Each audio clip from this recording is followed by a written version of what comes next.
Hi everyone, welcome back to my channel and thank you so much for joining me this week. So, this week I'm going to be sharing some specific collaboration strategies. This is part two on a couple of videos with me talking about effective group work, effective and meaningful collaboration in the classroom. So, if you would like to hear about some specific strategies that I use with students, with teachers, and all my workshops, then please keep on watching.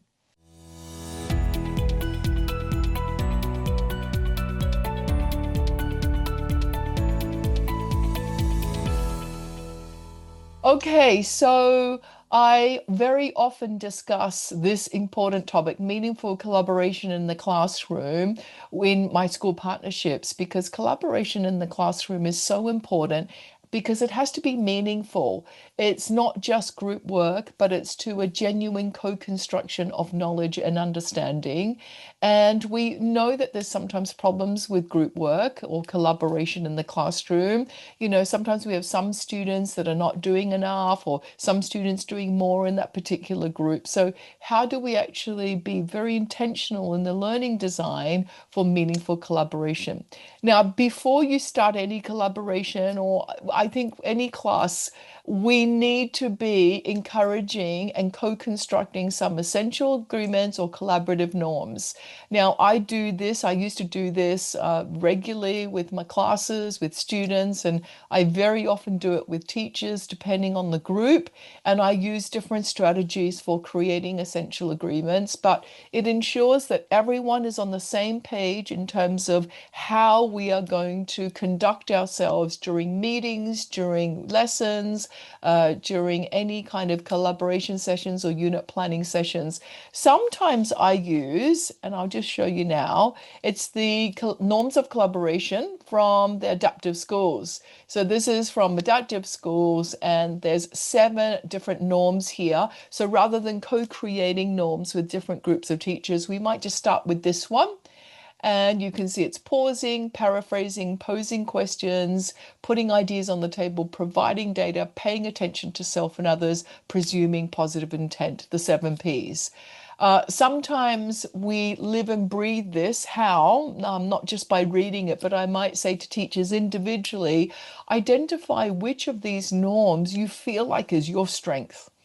So for me, I think it's posing questions and putting ideas on the table. I'm a very inquisitive person, very curious. I like to ask lots of questions that will kind of help cement and consolidate my own understanding. And then I love to synthesize ideas and share them. I like to provide data as well. But then on the other side, I would then ask teachers, well, which of these norms do you think you need to develop more?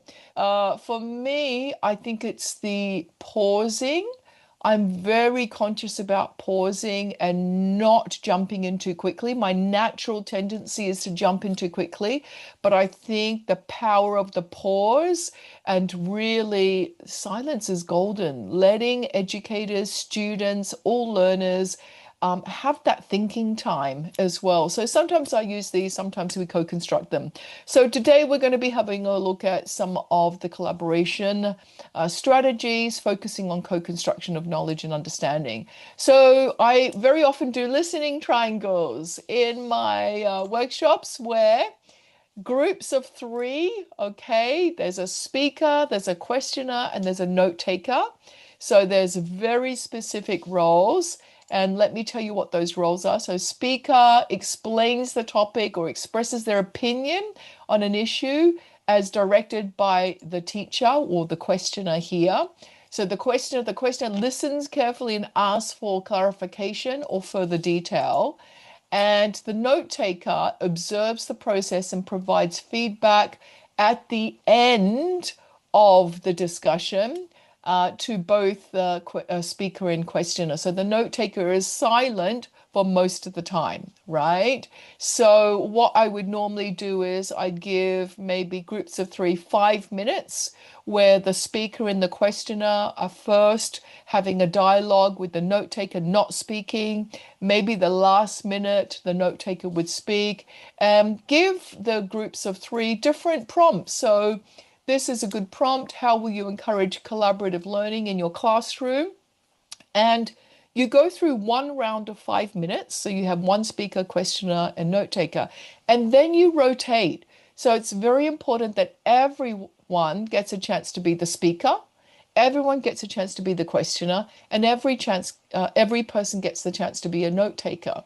And what we found is with some groups, it's really good exercise because with some groups, all three just talked at the same time. Sometimes you have students that can't keep silence, and you have that student that's really enthusiastic that can't keep quiet. So they end up dominating the conversation. But if we introduce this protocol in a meaningful way, that means everyone gets a chance to speak in a small, safe space. So this, students we don't have to always invite them to speak out in public in front of all students, but they get to speak in a small group, safe space. They get a questionnaire, and then they also get the notes based on that conversation. And we found listening triangles really effective. And you can use this with any topic. So I use it in my AI workshops. I use it in my mathematics classroom. Listening triangles are just a great way to distill information or for different members of the group to share their understanding, to explore and research as well, different perspectives. And so that is one strategy, listening triangles. Now, the next one, I'm just going to share one more because there's so many. And this is on a shared task such as matching, sorting, or ranking. I love a good ranking, sorting, or matching activity. And so in the mathematics classroom, you might have different representations of the same linear function, whether it's algebraic, geographic, or the table of values, and you have to match the right functions with each other. That's a nice matching one. Ranking in terms of your opinion or the importance of particular topics. But what is matching, sorting, and ranking?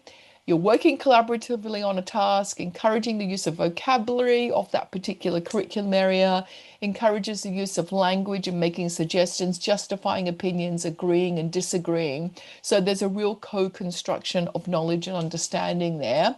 And then I've got an example. This is a balanced diet.